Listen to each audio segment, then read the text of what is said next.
அன்பான மாதா தொலைக்காட்சி நேயர்களுக்கு வணக்கம். இன்றைய நிகழ்ச்சியில் நம்ம பார்க்க போகிறது கிட்னி ஸ்டோன், சிறுநீரக கற்கள். முன்பெல்லாம் பார்த்திங்கன்னா ஆண்களுக்கு தான் இந்த கிட்னி ஸ்டோன் அதிக அளவில் வந்துட்டு இருந்துச்சு. இப்போ அப்படி கிடையாது, பெண்கள் ஆண்கள் எல்லாருக்கும் வந்துட்டுருக்கு. இதுக்கு உணவு முறை, நம்ம சரியான முறையில் தண்ணி குடிக்காமல் இருக்கிறது, அதே போல் யூரின் பாஸ் பண்ணாமல் இருக்கிறது கூட ஒரு தப்பான காரியத்தை இன்றைக்கி மக்கள் கடைபிடிச்சிட்டு இருக்கிறதுனாலையும் இன்றைக்கி கிட்னி ஸ்டோன் வருது அப்படிங்கிறத உங்களுக்கு சொல்லி புரிய வைக்கணும். இப்போது ஒரு ஆஃபீஸில் ஒர்க் பண்ணுறீங்க, ஒரு 2 hours ஒன்ஸாவது நீங்கள் ஒரு தண்ணி குடிக்கணும், ஒரு வாஷ்ரூம் போயிட்டு யூரின் பாஸ் பண்ணிவிட்டு வரணும். ஆனால் மறந்தும் இருக்கலாம், வேலை நிமித்தமாகவும் இருக்கலாம். இதில் என்ன பண்ணிடுறோம், நம்ம அந்த தண்ணி குடிக்கிறதையும் மறந்துடுறோம், சிறுநீர் கழிக்கிறதையும் அடக்கி வச்சு தள்ளி போடுறோம். இப்போ ஸ்கூல் பிள்ளைங்கள்லாம் பார்த்திங்கன்னா காலையில் குழந்தைங்க ஸ்கூலுக்கு போனால் ஈவினிங் வரைக்கும் அவங்க வாஷ்ரூம் போகிறதே இல்லை. கேட்டால் அங்கே சுத்தம் இல்லை அப்படி இப்படிங்கிறாங்க. சில குழந்தைகள் போயிட்டு வராங்க. ஒன்று இன்டேக் இல்லை, ரெண்டாவது வெளியே தள்ள வேண்டியதையும் கண்ட்ரோல் பண்ணி அடக்கி வச்சுருக்கீங்க. இது மிக மிக தவறு. சரி, உங்களுக்கு வந்துருச்சு, கிட்னி ஸ்டோன் வந்துருச்சு, 1 or 2 மல்டிபிள், 2 கிட்னிலையும் இருக்கலாம், ஒரு கிட்னிலையும் இருக்கலாம், சொல்ல முடியாது எங்கே இருக்குது, அதை பொறுத்து தான் பிரச்சனைகள். சரி, இதுக்கு என்ன செய்யணும்? முடிந்த அளவு அறுவை சிகிச்சை இல்லாமல் ட்ரீட்மெண்ட் இருக்குது, கடைப்பிடிக்கணும்.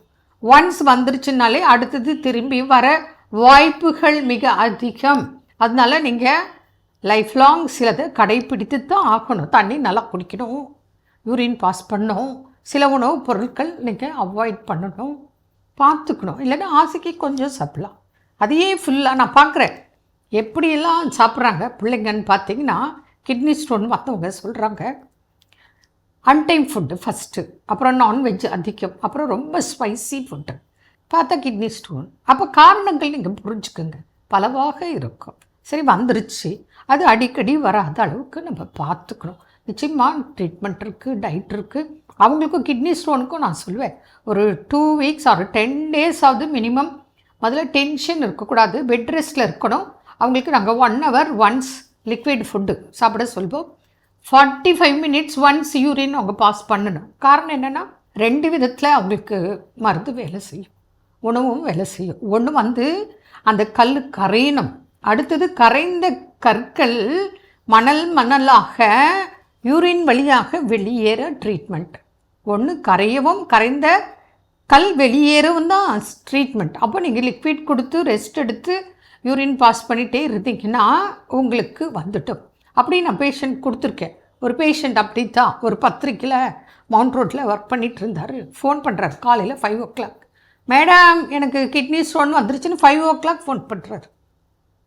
அப்போ எவ்வளோ வேதனை, எவ்வளோ மகிழ்ச்சி. அந்த வேதனையிலிருந்து மீண்டும் மகிழ்ச்சியாக இருந்தால் அந்த சந்தோஷத்தை தெரியப்படுத்தணும்னு 5 o'clock எனக்கு ஃபோன் பண்ணி சொல்கிறார். இப்படியெல்லாம் நான் பார்த்துருக்கேன். அதே போல் மேக்ஸிமம் 25 mm இருக்கக்கூடாது, இருக்குது. அவங்களுக்கு நானே ட்ரீட்மெண்ட் கொடுத்து 1 month அது 4 mm ஆக்கினேன். 25 mm 4 mm வரைக்கும் அதை ஒரே மாதத்தில் கரைச்சி. இந்த மாதிரி நிறைய பேருக்கு ஃபுல்லாக கரைஞ்சி வெளியே வந்தவங்க இருக்காங்க. ஃபாலோ பண்ணால் நிச்சயமாக கிட்னி ஸ்டோனும் அறுவை சிகிச்சை இல்லாமல் சிகிச்சை பெறலாம்.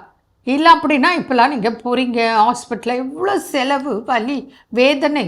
ஒவ்வொரு தரமும் போய் நீங்கள் அது கத்தீட்ரல் போடுவாங்க, அதுக்கப்புறம் அது வைக்கணும், திருப்பி எடுக்கணும், உடைக்கணும், எவ்வளோ விஷயங்கள். அதனால் உங்களுக்கு கிட்னி ஸ்டோன் அது பால் மாதிரி ப்ரௌன் கலரில் பிளட்டு கலந்தெல்லாம் யூரின் போகலாம். அதை உணர்ந்து இம்மிடியேட்டு நீங்கள் ஸ்கேன் பண்ணுங்கள், டெஸ்ட் எடுங்க, கொண்டு வாங்க, பலனை அடையலாம். மீண்டும் நாளை சந்திப்போம். நன்றி. அன்னை மரியே வாழ்க.